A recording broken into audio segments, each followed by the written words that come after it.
আজি বিশ্ব পৰিৱেশ দিৱস সমগ্ৰ বিশ্বৰ লগতে অসমতো বিভিন্ন কাৰ্যসূচীৰে পালন কৰা হৈছে দিৱস 1976 চনৰ পৰা ৰাষ্ট্ৰসংঘৰ আহ্বান ক্ৰমে 5 জুন তাৰিখে পালিত হৈ আহিছে বিশ্ব পৰিৱেশ দিৱস বৰ্তমান গোলকীয় উষ্ণতাৰ ফলত প্ৰকৃতিৰ ভাৰসাম্যহীন হৈ পৰিছে যাৰ ফলত বৰষুণৰ পৰিমাণ কমি গৈছে আৰু উষ্ণতা যথেষ্ট বৃদ্ধি পাইছে এই পৰিৱেশ সৃষ্টিৰ আঁৰত আছে প্ৰকৃতি ধ্বংস কাৰ্য একাংশ দুষ্কৃতিকাৰীয়ে প্ৰতিদিনে ধ্বংস কৰি গৈছে প্ৰকৃতি পাহাৰ খননৰ পৰা আৰম্ভ কৰি গছ-গছনি কাটি অৰণ্য ধ্বংস কৰাৰ বাবে ক্ৰমাৎ বৃদ্ধি পাইছে উষ্ণতা এনে পৰিৱেশ অব্যাহত থাকিলে এদিন মৰুভূমি হৈ যাব আমাৰ এই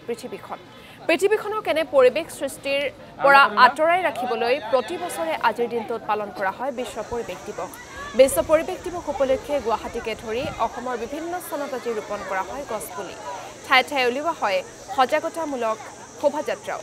শ্ৰীমন্ত শংকৰদেৱ কলাক্ষেত্ৰত ৰাজ্য চৰকাৰৰ উদ্যোগত আয়োজন কৰা হৈছে বিশ্ব পৰিৱেশ দিৱসৰ অনুষ্ঠান স্থানতে বহুলভাৱে প্লাষ্টিক ব্যৱহাৰ কৰাটো দেখা যায় কিন্তু সেই প্লাষ্টিক আমি ব্যৱহৃত প্লাষ্টিকখিনি এই এটা সময়তে আৱৰ্জনা হিচাপে য'তে ত'তে পৰি থাকিলে সেই প্লাষ্টিকসমূহ আচলতে থিতাতে এইটো পচি নাযায় মাটিৰ লগত মিহলি হৈ নাযায় ডিকম্প'জ নহয় যিটো নেকি আমাৰ পৰিৱেশ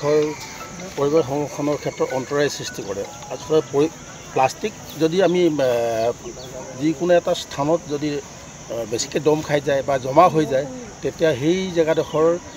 এটা উৰ্বৰ শক্তিটো কমি যায় মানে কাৰণ এটা মানে মাটিত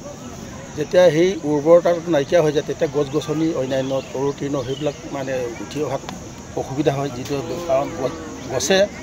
পৰিৱেশ সংৰক্ষণৰ ক্ষেত্ৰত এটা গুৰুত্বপূৰ্ণ ভূমিকা পালন কৰে যদি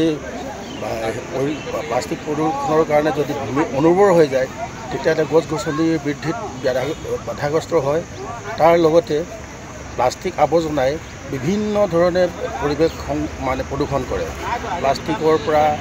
নানা ধৰণৰ বেলেগ গেছ উৎপন্ন হ'ব পাৰে বা সেই প্লাষ্টিক নপচাকৈ দম হৈ থাকিলে সেই এটা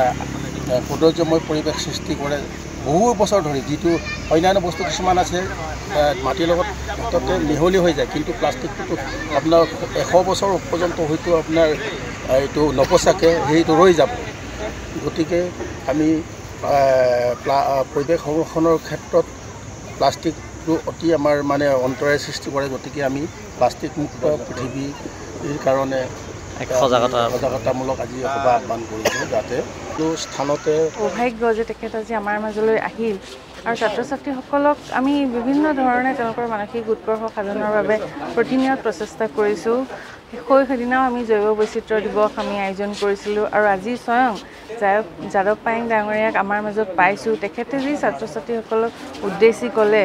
যে কিদৰে পৰিৱেশ এটা সুৰক্ষা দিব লাগে বা কিদৰে পৰিৱেশ সংৰক্ষণ কৰিব লাগে এটা পৰিৱেশ সুস্থ ৰূপত কিদৰে ৰাখিব লাগে সেইখিনি কথাৰ পৰা মই নিশ্চিত যে আৰু ছাত্ৰসকলেও ইমান মনোযোগেৰে শুনিছে কেৱল ছাত্ৰই নহয় শিক্ষক কৰ্মচাৰী শুভাকাংক্ষী আমাৰ আমন্ত্ৰিত ৰাইজ মই নিজে আমি অত্যন্ত উপকৃত হৈছোঁ আৰু এইটো সুৰক্ষা মহাবিদ্যালয়ৰ কাৰণে খুব এটা সুন্দৰ দিন বুলি মই নিজে অনুভৱ